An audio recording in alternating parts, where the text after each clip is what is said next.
Embrace the power of knowledge at Sanskriti University, ranked first in most promising university in engineering and management in India. Visit www.sanskriti. हम तो ये चाहते हैं कि जो भारतीय पेठा उद्योग है, जो अपनी एक पहचान रखता है और आगरा से विशेष इसका नाता है, और पेठा और ताजमहल आज एक दूसरे के पूरक हैं, तो पेठा जो व्यवसाय है ये विश्व धरोहर है, ये भी एक तरह की, क्योंकि ये भारतीय मिठाई होने का भी दावा रखता है।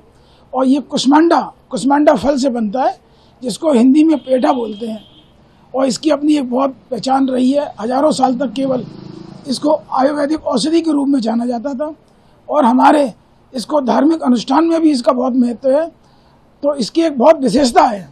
तो हम ये चाहते हैं कि इस बजट में इसको कर मुक्त कर दिया जाए, क्योंकि ये भारतीय सभ्यता से जुड़ा हुआ है और एग्रीकल्चर किसानों से जुड़ा हुआ है, गरीबों से जुड़ा हुआ है, मजदूरों से जुड़ा हुआ है, और दुनिया की सबसे सस्ती मिठाई होने का भी के साथ साथ ये बहुत ही एनर्जिक और पौष्टिक आहार जो गरीबों के लिए होता है, ये उसमें भी हमारे लिए बहुत कारगर रहता है।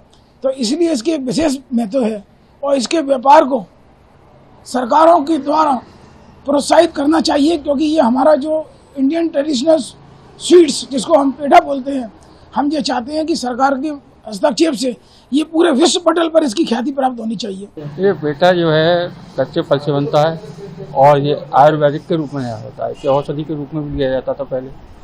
अब ये बहुत मिठाई के रूप में लिया है पेठे को, जो शुद्ध है, कोई मिलावट नहीं है। गरीब मध्यम वर्गी को भी खरीद सकता है इस पेठे को। सरकार को चाहिए कि इसके कर मुक्त किया जाए, जिससे कि मध्यम वर्ग के जो लेने वाले हैं उनको बेनिफिट मिले, और ये गैस है, गैस में भी सब्सिडी में छूट दी जाए। और मैं तो यही चाहूँगा कि इनको करें। यहाँ से जितनी पलायन हो गई हैं इसी कारण हो गई, दोबारा से बसे, उल्टा उद्योग आगे बढ़े।